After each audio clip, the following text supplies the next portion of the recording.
It was a cold December night in 2003, the kind of night when the streets of San Antonio fall silent, and even the wind seems to whisper secrets. But on one lonely stretch known as Lover's Lane, a young man's life was about to be stolen forever. 19-year-old Tommy Garcia Jr. thought he was heading out for a romantic encounter. A late-night meeting with a girl who had caught his attention. What he didn't know was that this was no date, it was a setup. Hidden in the shadows were three people waiting, and one of them held a gun. Moments later, a gunshot shattered the quiet night. Tommy Garcia Jr. lay dead, his signature gold medallion gone. The same medallion that would later be seen around the neck of a young man named Juan Edward Castillo. Castillo would soon be accused, convicted, and sent to Texas death row for what prosecutors called a cold-blooded ambush. But years later, doubts began to surface. Witnesses changed their stories. An informant admitted he lied. And the line between guilt and innocence blurred. To understand how a night of temptation turned into a tragedy, and how one man's fate was sealed by words instead of proof, let's backtrack to where it all began. Let's rewind this story to the origin, but first subscribe to this channel for more jaw-dropping true crime stories.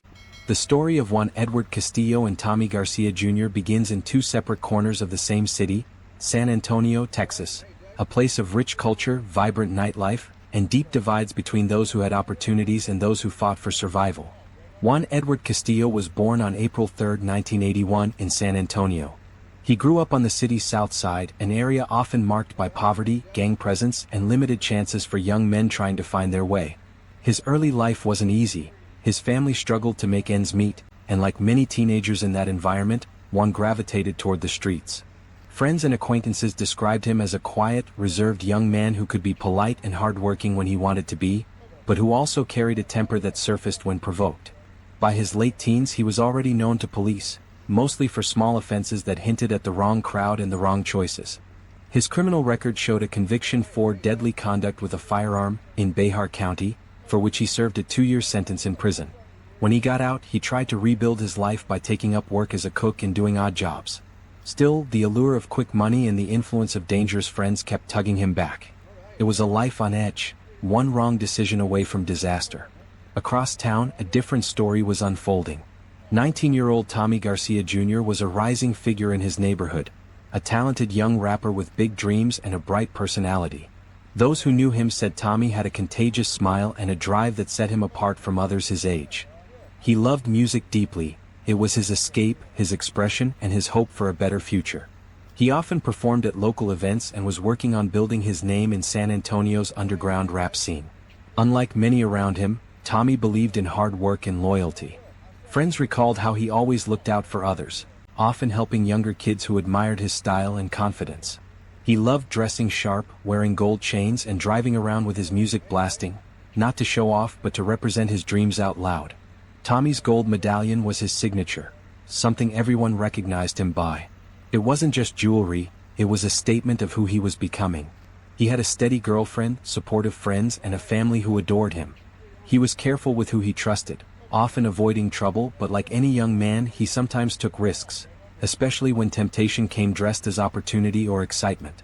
Two young men, raised under the same Texas sky but molded by completely different worlds.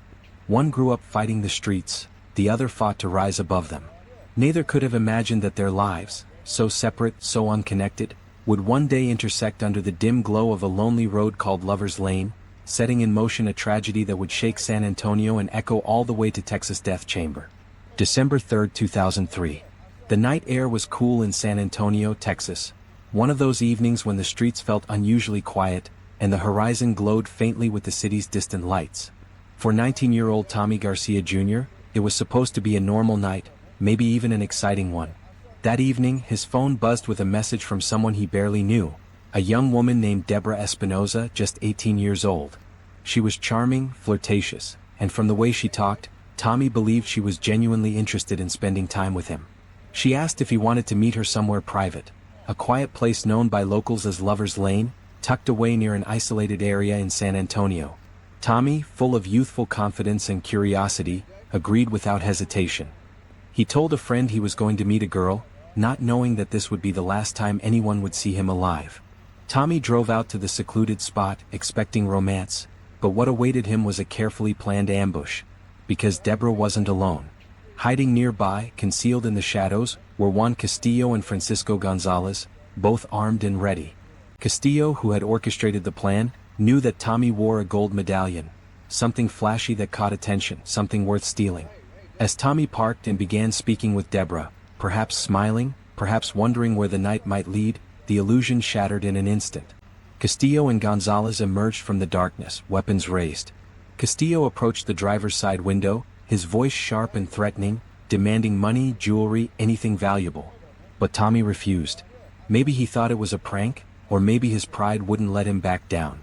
In that moment of chaos and confusion, one shot was fired, a single bullet that pierced the quiet night and ended Tommy Garcia Jr.'s life before he could even understand what was happening. His body slumped over, blood pooling on the seat, while Deborah, now horrified, screamed in shock. Castillo and Gonzalez fled the scene, their plan gone horribly wrong. But the trail of their crime was just beginning to unfold.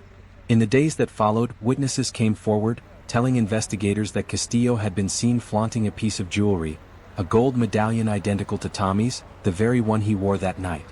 That medallion would soon become more than just stolen property. It became a symbol of betrayal, a haunting reminder of how a night of trust turned into tragedy. The murder of Tommy Garcia Jr. sent shockwaves through the quiet neighborhoods of San Antonio. A young man was gunned down in cold blood, his body left slumped over in his car on an isolated stretch of Lover's Lane. And now the Bexar County Sheriff's Office had a homicide on their hands. Detectives immediately began piecing together the fragments of that tragic night. The phone calls, the location, the witnesses, and most importantly, the people connected to Tommy in his final hours. Within days, the investigation began to narrow in on a small circle of acquaintances, names that kept surfacing again and again: Juan Castillo, Deborah Espinoza, and Francisco Gonzalez. Police first turned their attention to Deborah. She was young, nervous, and clearly hiding something. After hours of interrogation under the harsh fluorescent lights of the sheriff's office, the pressure broke her. In tears, she confessed everything: how Castillo had planned the robbery, how she was used as bait, and how the night that was supposed to be a simple setup spiraled into murder. Her confession became the domino that brought the rest of the group crashing down. Following Deborah's confession, police tracked down Juan Castillo, who had already developed a reputation on the streets as a small-time hustler with a dangerous temper. When officers finally caught up with him, Castillo denied pulling the trigger. He admitted to being there that night but insisted the plan was never to kill anyone, only to scare Tommy and rob him. But in the eyes of the law, that distinction would mean little. Still, as the case grew, a troubling detail began to surface. There was no forensic evidence tying Castillo directly to the shooting. No fingerprints on the weapon, no gunshot residue on his hands, no DNA on the spent shell casings. The murder weapon itself couldn't even be definitively linked to him. The entire prosecution hinged on the words of people, not hard science. The state's case leaned heavily on the testimony of Castillo's co-defendants, each of them facing decades in prison. Each offered plea deals in exchange for cooperation. Their stories conveniently aligned to place the gun in Castillo's hand. And then there was one more voice, a jailhouse informant named Gerardo Gutierrez, who claimed Castillo had bragged about the killing while they were locked up together. In his statement he said, "He told me in the tank that he shot that dude. Yeah, he bragged about it." That single line, recorded in police reports, became the nail in the coffin for Juan Castillo. Jurors heard it and believed it. Combined with the testimonies of Deborah and Gonzalez, it painted a picture of a cold-hearted killer boasting about his crime. But what no one knew then, not the jury, not even Castillo's defense, was that years later, Gutierrez would return to the stand and admit under oath that he had lied. He confessed that his testimony was false, that he was pressured and promised leniency for his own charges if he helped seal Castillo's fate. By the time the truth surfaced, it was too late. The damage was already done. Castillo's life was now in the hands of the state of Texas, and his name was permanently etched into the long, controversial list of death row inmates whose convictions were built not on evidence, but on words. In early 2005, after more than a year of investigation and pretrial motions, the case of the state of Texas versus Juan Edward Castillo finally reached the courtroom of Bexar County. By then, anticipation in the community was high. The murder of 19-year-old Tommy Garcia Jr. had shocked San Antonio, and the public wanted justice. Reporters packed the courtroom benches, sketch artists filled their pads, and television cameras lined the courthouse steps. At the center of it all sat Juan Castillo, quiet and expressionless, dressed in a plain shirt and shackles, staring down at the table before him. The prosecution opened strong. They painted Castillo as a man driven by greed and pride, a ruthless street criminal who orchestrated an ambush not out of desperation, but out of arrogance. In their narrative, he was the mastermind behind the Lover's Lane setup, the one who used 18-year-old Deborah Espinoza to lure Tommy Garcia into a trap. They described Tommy's final moments in heartbreaking detail, how he sat in his car thinking he was meeting a girl, how the glass shattered suddenly beside him, and how one gunshot ended his life before he even understood what was happening. They emphasized the symbolism of Tommy's missing gold medallion, not just stolen jewelry but a trophy, later seen dangling proudly from Castillo's neck. The prosecution's tone was firm, emotional, and relentless. But when it was the defense's turn, they reminded the jury of something critical. This entire case, they argued, had no physical evidence. There were no fingerprints linking Castillo to the murder weapon. No gunshot residue was found on his hands. No DNA or blood evidence tied him to the shooting. The only thing the state had were statements, words spoken by people with everything to gain. The defense pointed directly to Deborah Espinoza and Francisco Gonzalez, calling them unreliable witnesses motivated by fear and self-interest. Each had secured lighter sentences by cooperating with prosecutors, and their stories, though convenient, changed multiple times during interrogation. Then came the jailhouse informant Gerardo Gutierrez, a man with his own criminal record, who claimed Castillo had bragged about the murder in jail. The defense warned the jury not to build a death sentence on the words of those who had traded truth for freedom. Still, the jury listened closely to the prosecution's final argument. They were told that even without physical evidence, the testimonies formed a consistent narrative of guilt, that Castillo planned, led, and executed the ambush that took Tommy Garcia's life. For the prosecution, it was enough. For the defense, it was not nearly enough. When Castillo took the stand in his own defense, he spoke calmly. He admitted to being present that night, but insisted he never fired the gun. He told the jurors that he never meant for anyone to die, that the plan was a robbery, not a murder. But the jurors, already influenced by the emotional weight of Tommy's story and the state's portrayal of Castillo as a cold-blooded leader, were unmoved. On September 15, 2005, after only a few hours of deliberation, the jury returned to the courtroom. The foreman stood and read the verdict. "We, the jury, find the defendant, Juan Edward Castillo, guilty of capital murder." Gasps and cries filled the room. Tommy Garcia's family held one another tightly, some weeping openly. Castillo sat motionless, eyes fixed forward, his expression blank but unreadable.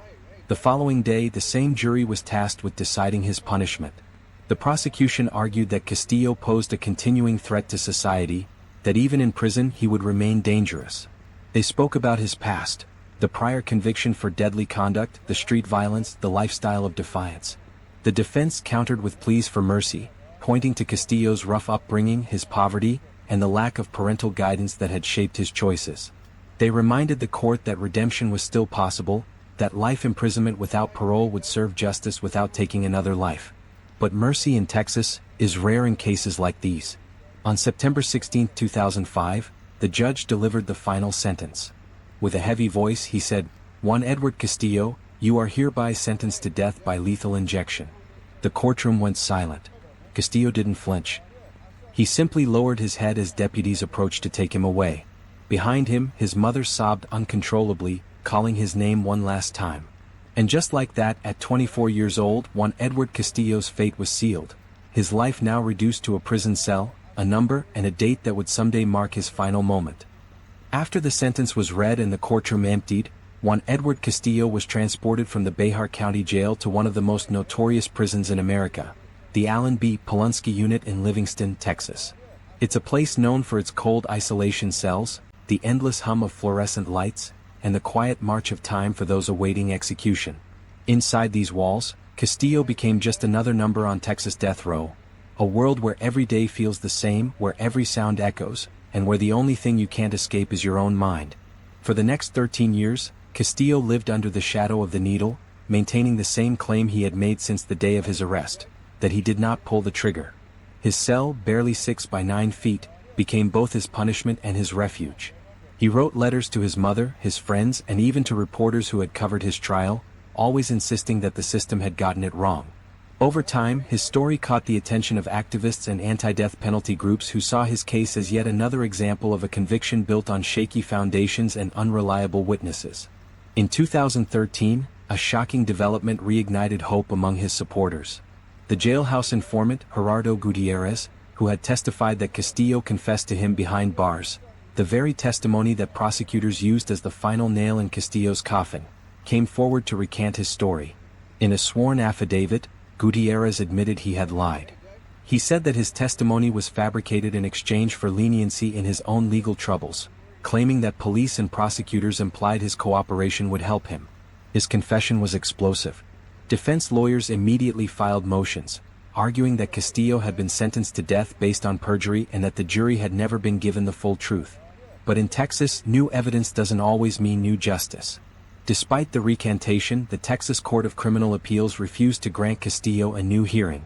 Judges ruled that the recantation wasn't sufficient to overturn the conviction, calling it unreliable and unsubstantiated.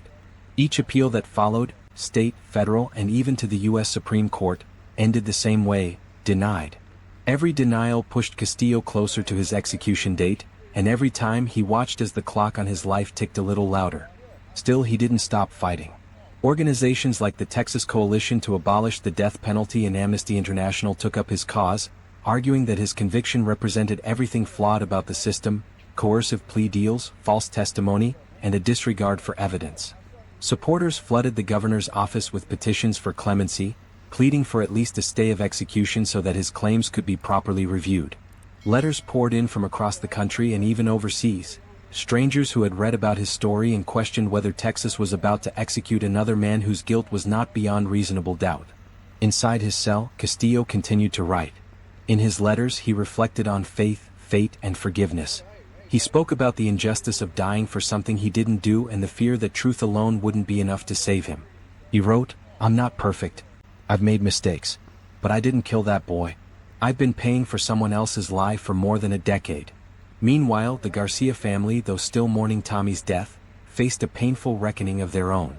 Over the years, as doubts surfaced and key witnesses changed their stories, some family members began to question whether the man awaiting execution was truly the one responsible for their son's death.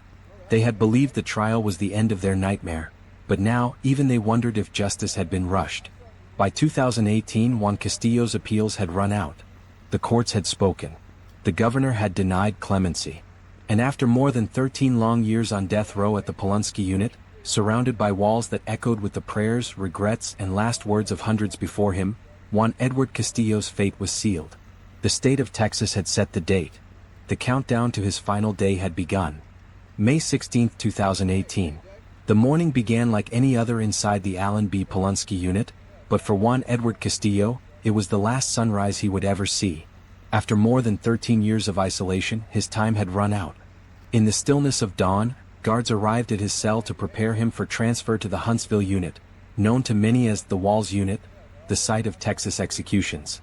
It's an aging red brick building in the heart of Huntsville, a place that has witnessed more state executions than any other prison in America. Once there, Castillo was placed in a holding cell just a few feet away from the death chamber itself, under constant observation by guards who had seen this ritual play out hundreds of times before.